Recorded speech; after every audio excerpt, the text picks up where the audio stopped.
Bienvenue sur Teach. Vous savez, dans la Bible, il y avait un homme dont le nom signifiait « fils de l'encouragement ». Littéralement pour dire celui qui est empreint, qui est marqué par la capacité d'encourager, d'exhorter les autres, de les bâtir. Cet homme s'appelait Barnabas. Je parle de ça parce que je me sens un peu comme Barnabas pendant toute cette semaine. Je vais avoir 5 sessions pour vous encourager, pour vous bâtir de l'intérieur. Et je prie que le Saint-Esprit m'utilise pour que chaque mot, à chaque semaine, soit le mot et à chaque jour, le mot que quelqu'un devait entendre. Il s'agira d'encouragement durant toute cette semaine. Et dès aujourd'hui, on commence par « Fortifie-toi et prends courage pour accomplir la volonté de Dieu dans ta vie ». Alors, let's teach. Grandissons ensemble.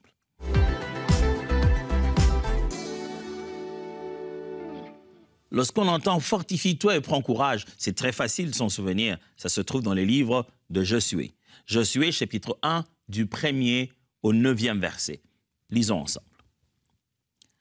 Après la mort de Moïse, serviteur de l'Éternel, l'Éternel dit à Josué, fils de Nun, serviteur de Moïse, « Moïse, mon serviteur, est mort. Maintenant, lève-toi, passe ce Jourdain, toi et tout ce peuple, pour entrer dans le pays que je donne aux enfants d'Israël. Tout lieu que foulera la plante de votre pied, je vous le donne comme je l'ai dit à Moïse. Vous aurez pour territoire depuis le désert et le Liban jusqu'au grand fleuve, le fleuve d'Euphrate, tout le pays des Hétiens et jusqu'à la grande mer vers le soleil couchant. Nul ne tiendra devant toi tant que tu vivras. Je serai avec toi, comme j'ai été avec Moïse. Je ne te délaisserai point, je ne t'abandonnerai point. Fortifie-toi et prends courage, car c'est toi qui mettras ce peuple en possession du pays que j'ai juré à leur père de leur donner. Fortifie-toi seulement et aie bon courage, en agissant fidèlement selon toute la loi que Moïse, mon serviteur, t'a prescrite. Ne t'en détourne ni à droite ni à gauche, afin de réussir dans tout ce que tu entreprendras. Que ce livre de la loi ne s'éloigne point de ta bouche. Médite-le jour et nuit, pour agir fidèlement selon tout ce qui est écrit. Car c'est alors que tu auras du succès dans tes entreprises. C'est alors que tu réussiras. N'ai-je pas donc donné cet ordre? Fortifie-toi et prends courage. Ne t'effraie point et ne t'épouvante point, car l'Éternel, ton Dieu, est avec toi dans tout ce que tu entreprendras. J'aime bien ce texte de la Bible. J'aimerais aujourd'hui parler droit à votre cœur, sans détour, directement à la partie de vous qui a besoin d'être pompée, ravivée, restaurée, rallumée, encouragée, illuminée, poussée. Parce que je pense que c'est ce que l'Esprit de Dieu voudrait faire. Vous qui m'écoutez aujourd'hui, mon frère, ma sœur, le Seigneur aimerait que vous puissiez prendre courage et vous fortifier. Et pendant ces quelques minutes, j'aimerais répéter sous plusieurs formes en plaçant quelques principes essentiels pour que vous preniez conscience que prendre courage est votre responsabilité. Dieu vous dit « Hey, j'ai des choses à faire avec toi. Prépare-toi, prends courage, réveille-toi, mets-toi en bonne posture parce que je suis sur le point de faire des choses en toi, pour toi et à travers toi, pour le monde qui t'entoure, à vue d'accomplir ma volonté. » Dieu le dit et il le répète, « Fortifie-toi et prends courage. » Nous venons de lire un texte de Josué. Josué, justement, il servait avec Moïse. Depuis le désert, ils ont quitté Égypte, il est là. Et le personnage de Josué apparaît au fur et à mesure que le voyage se fait. Il y a un jeune homme qui est tout le temps avec Moïse, qui est là, qui conduit les batailles quand Moïse est là. Et à un moment donné, vers la fin de la vie de Moïse, le voilà Josué, que Dieu a choisi pour succéder à Moïse.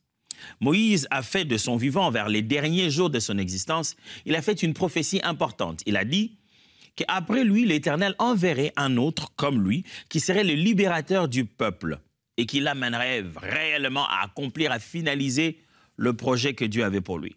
Mais lorsqu'on lit les textes, on se rend compte qu'il ne s'agissait pas que de Josué en réalité. C'était une préfiguration. Il n'y avait pas que Yeshua, il y avait aussi Yeshua derrière. Il n'y avait pas que Josué, mais il y avait Jésus aussi derrière.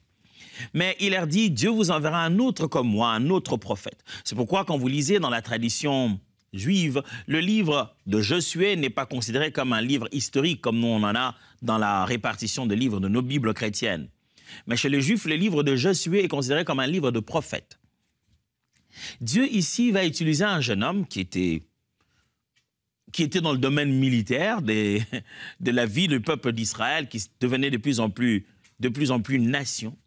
Dieu le prend, il a été avec Moïse pendant longtemps, il a travaillé dans des missions impossibles, il a été parmi les 12 qui ont été envoyés pour espionner. Il est revenu, lui et son collègue Caleb, ils ont amené un message différent du message de peur que les 10 autres ont amené. Josué attire le regard depuis longtemps. Mais nous venons de lire là le moment où il a une conversation pour reprendre le flambeau.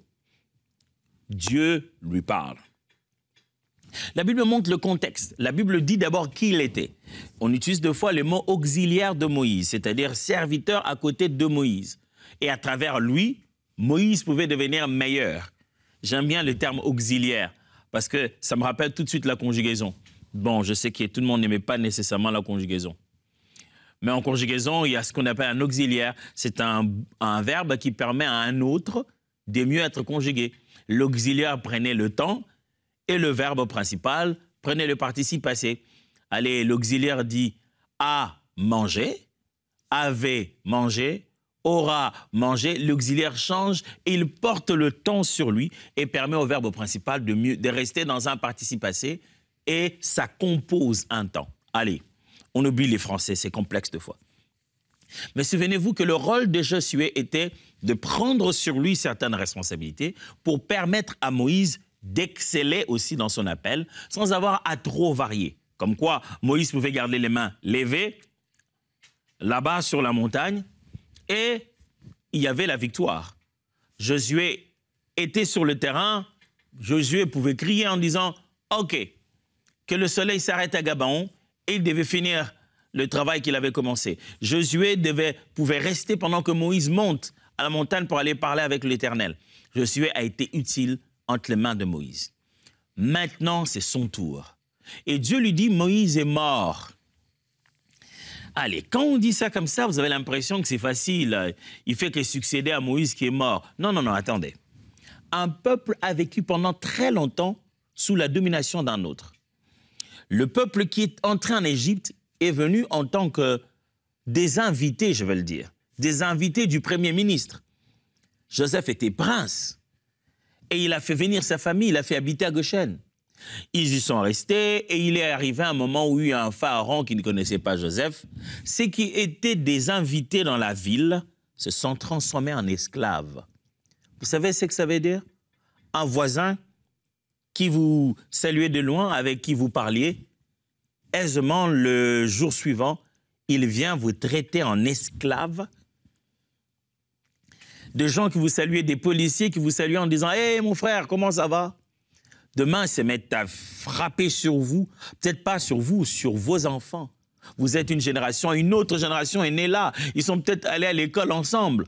Ils ont joué ensemble. Et subitement, il faut une différenciation. Vous n'êtes plus les bienvenus, vous êtes des esclaves. Moïse, alors, vient comme un instrument de Dieu, sort ce peuple qui a longtemps vécu dans cette douleur. Et le voilà dans le désert. Ouh, ce n'est pas évident. Ils ont eu plusieurs fois des envies de retourner. Il dit, mais Moïse, on ne comprend pas bien ton plan. On manque deux fois à manger, et puis bon, ouais, quand il manque à manger, tada, il y a un miracle, ils ont la nourriture. Il dit, mais on ne va pas continuer à vivre comme ça, Moïse.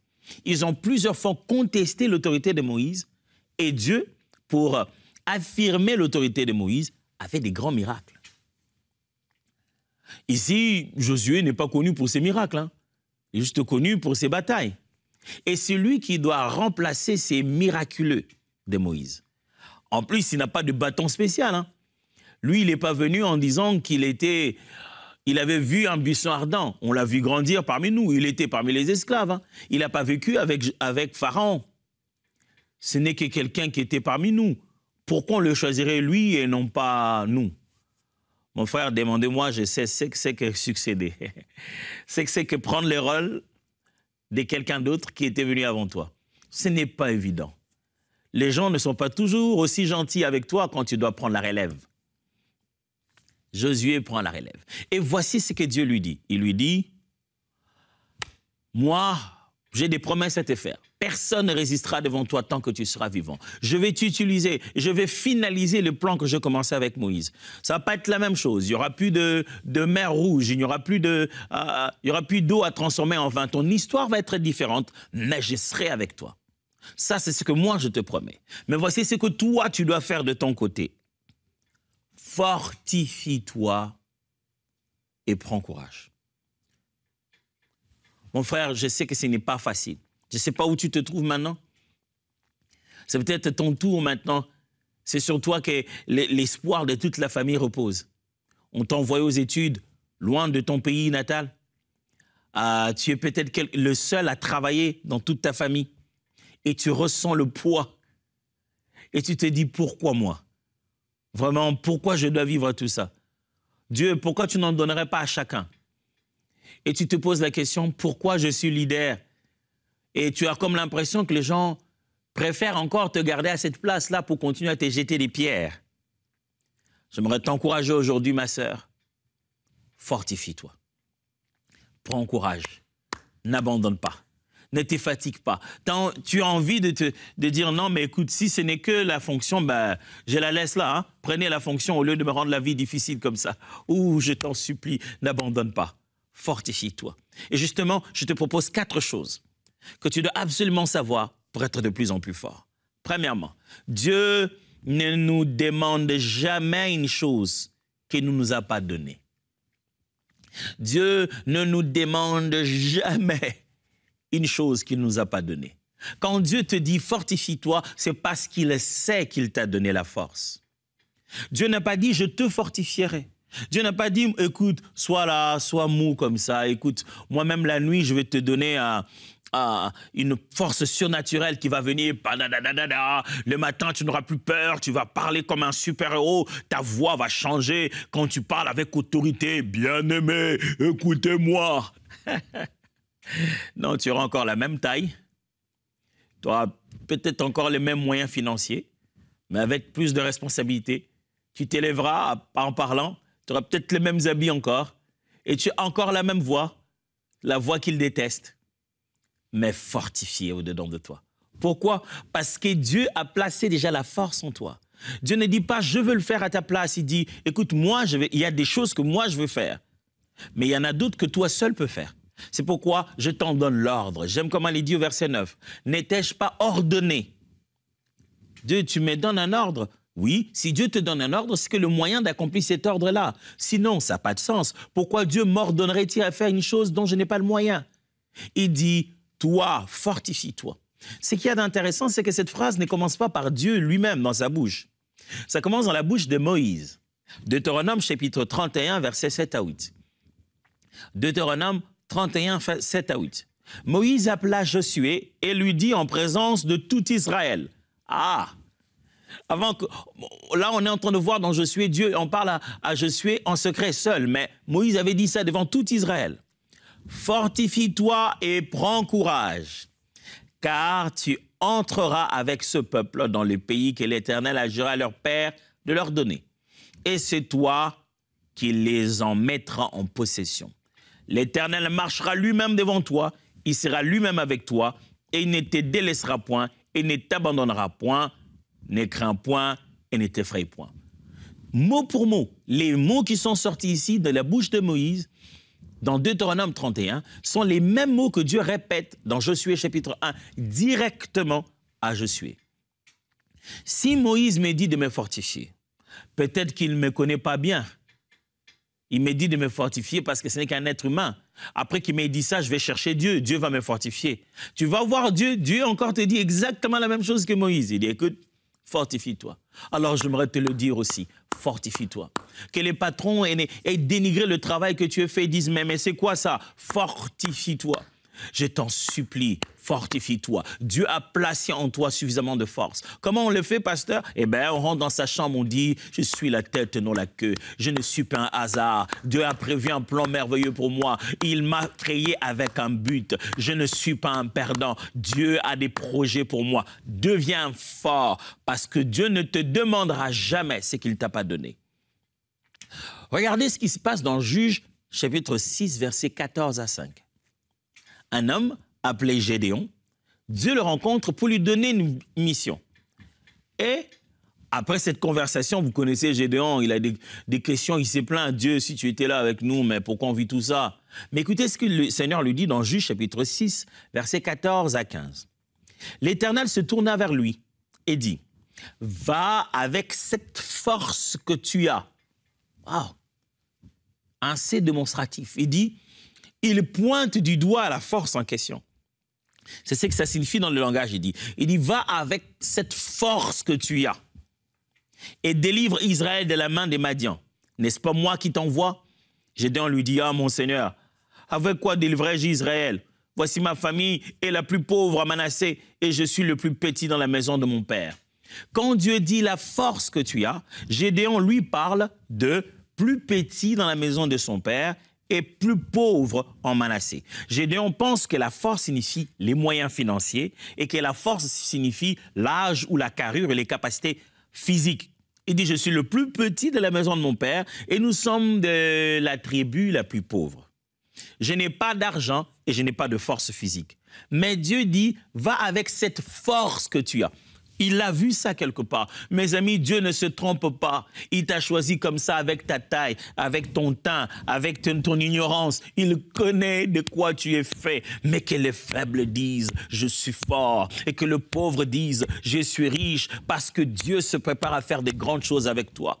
Arrête de te regarder comme il te regarde. Quand tu jettes un œil sur le miroir, dis-toi, je te rends grâce que tu aies fait de moi une créature si merveilleuse. Si je n'étais pas utile, je n'allais pas encore me réveiller ce matin. Tu as des choses à faire avec moi et je suis préparé pour ça, équipé pour ça. J'ai été créé, conçu pour de tels moments. Fortifie-toi, mon frère. Dieu ne te demandera pas ce qu'il ne t'a pas donné. Deuxièmement, force et courage sont obligatoires dans le plan de Dieu à travers nous. Force et courage sont obligatoires dans le plan de Dieu à travers nous. C'est ce qui se répète ici pour Josué.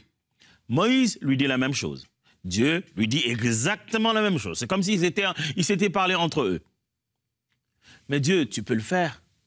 Tu n'as qu'à répandre une onction pendant que je prie, alléluia, et boum, les choses se font. Il dit, ma part, je la connais. Personne ne te résistera tant que tu seras debout. Tant que tu seras vivant, tu vas conquérir des choses. La seule chose que moi je te demande à toi, force et courage. Force et courage sont obligatoires dans le plan de Dieu à travers nous. Quand Dieu veut t'utiliser, il te faudra absolument mettre ces deux choses de ton côté. Force et courage. Qu'est-ce que tu veux dire, pasteur? Dois-je commencer à aller au sport et commencer à faire des sauts soit à l'élastique, comme ça, là, faire des sports, des montées d'adrénaline pour montrer que je suis courageux? Non, si tu veux bien aller au sport, ça serait super, c'est une bonne idée. Mais ce n'est pas de force que je parle, physique d'abord, mais de force de caractère. La capacité de rester persévérant, de cogner plusieurs fois au même endroit jusqu'à ce que ça tombe. La capacité de maintenir les bonnes routines, de faire la même chose tous les jours comme une routine, mais c'est la bonne chose à faire. La force de revenir le lendemain au même endroit où on a échoué hier, en regardant comme si rien ne s'était passé. La capacité à se relever, à s'époussiéter, et à ne pas s'occuper des rires des gens autour de soi et à continuer son match. Dans un terrain de football ou de soccer, si vous voulez, combien de fois le joueur ne tombe-t-il pas? Tombe. De fois même, certains tombent pendant qu'on ne les avait pas vraiment cognés. Quand vous regardez les footballs, ça fait rire. On l'a à peine touché, il plonge. Mais après, il se relève. Imaginez-vous un goalkeeper, un gardien de but. On vient, on marque le premier but. Il est touché, il dit « Oh, mais comment j'ai pas pu attraper le ballon ?» Mais s'il se démoralise, il y a encore 40 minutes à continuer ce match. 30, 20, il faut qu'il se relève en se disant « Le prochain ballon, je vais l'attraper. » Ah, mais tu n'as pas attrapé le premier. Ça, c'est une autre histoire. Là, je suis concentré pour le prochain ballon. Alors, j'aimerais dire à quelqu'un, concentre-toi pour le prochain ballon. Ce n'est pas parce qu'un but est entré que tu vas nécessairement perdre le match. Concentre-toi sur le prochain ballon. Courage, force et courage sont obligatoires. Force de caractère, mais aussi courage. Le courage, ce n'est pas le fait de ne pas avoir peur.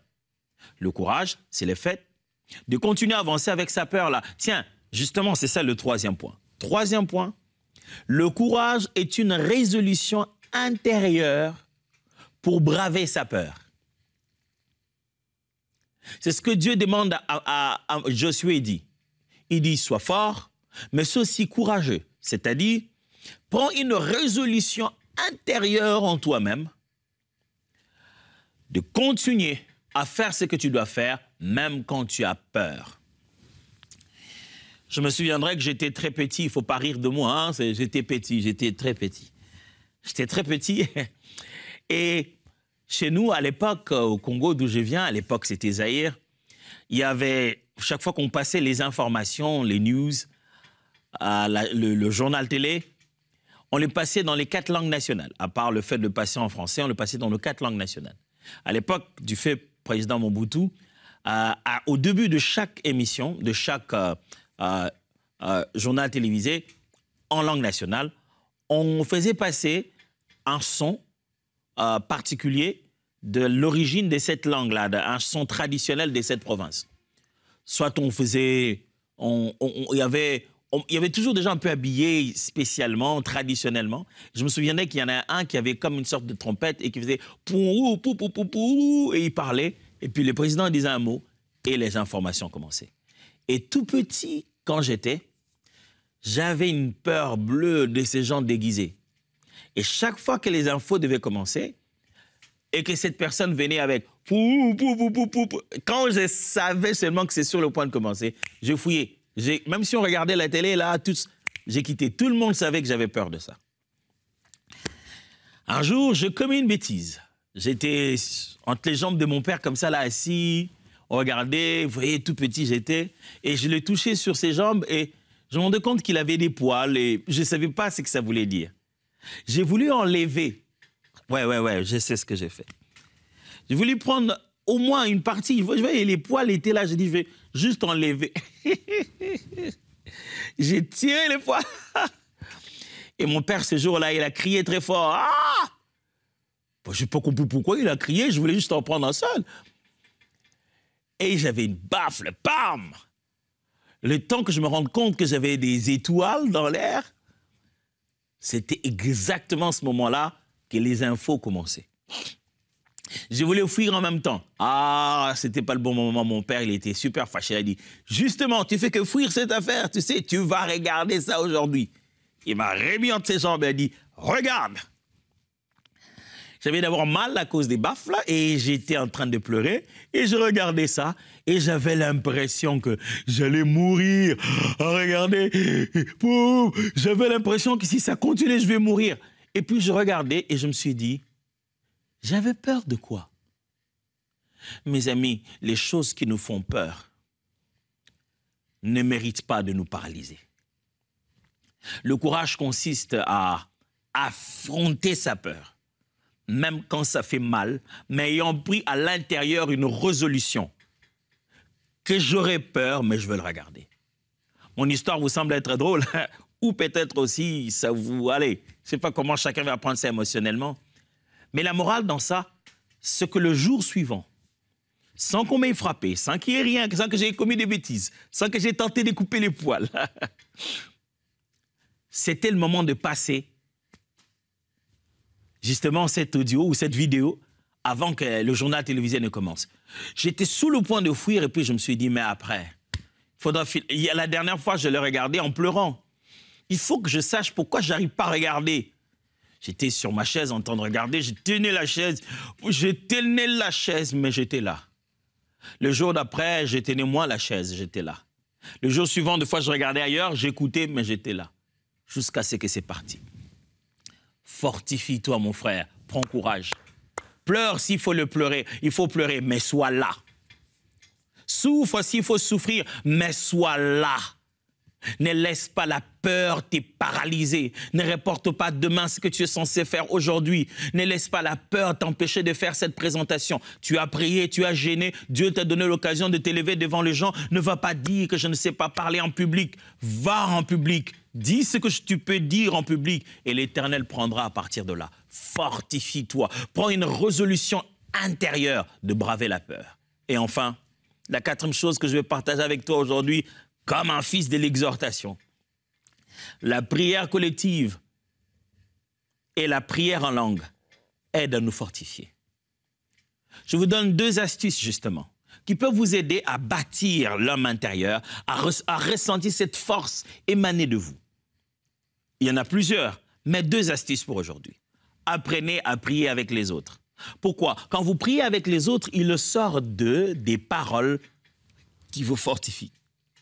Il arrive des fois que les autres formulent des phrases qui sont juste ce qu'on avait envie d'entendre. Et pendant qu'ils parlent, tu dis « ouais. » Et j'aime comment Paul dit, si tu pries et que tu pries en langue dans l'assemblée, que celui qui est à côté de toi ne comprend pas ce que tu dis, comment va-t-il dire « Amen » à ta prière? J'aime bien ça. Comment va-t-il acquiescer ta prière? Comment va-t-il se dire « Je m'identifie à toi » Prie alors dans une langue intelligible quand tu es dans l'assemblée. Alors prends l'habitude de prier avec les autres. Des fois, les paroles qui sortent de leur prière ou de leur cantique fortifient notre être plus que tout. Je ne sais pas si ça vous est déjà arrivé de sortir d'un culte et de drainer durant toute la journée et même durant toute la semaine un cantique du culte que vous avez chanté le dimanche. Ce cantique-là vous est resté. Et vous rentrez même en ligne, vous allez encore réécouter ce moment-là. Il vous a boosté. Mais à part ça, la grâce nous est aussi donnée de passer du temps à prier, même quand on prie seul, en langue. La Bible dit, celui qui prie en langue se fortifie, se bâtit, s'encourage. Prier en langue, c'est dire tout sans avoir besoin que ta mémoire ne comprenne, sans avoir besoin que ton intelligence ne saisisse. La beauté de la prière en langue, c'est que plus tu pries, plus comme si tu vibrais au-dedans de toi. Tu ne sais pas ce que tu t'es dit à toi-même, mais on dirait que tu as dit à ton homme intérieur ce qu'il fallait qu'il entende. Et pendant que tu pries comme ça seul, ton homme intérieur est enflammé. Et si cela n'était jamais encore arrivé de prier en langue, je le crois maintenant, fais avec moi cette prière. Seigneur Jésus, merci de m'avoir donné ton esprit et de m'avoir rempli de ton esprit et de m'avoir donné gratuitement d'expérimenter les dons et les habiletés du Saint-Esprit. J'accepte ce parler en langue au nom de Jésus. Laisse-moi prier pour toi maintenant. Saint-Esprit de Dieu, mon frère, ma sœur, a atteint un niveau où il a besoin d'être fortifié. Dans ta parole, il trouve secours. Dans la prière entre les frères et les sœurs, il trouve secours. Mais pourquoi pas lui faire grâce aussi de parler en langue. Reçois ce parler en langue maintenant, au nom de Jésus. Maintenant, au moment où je parle.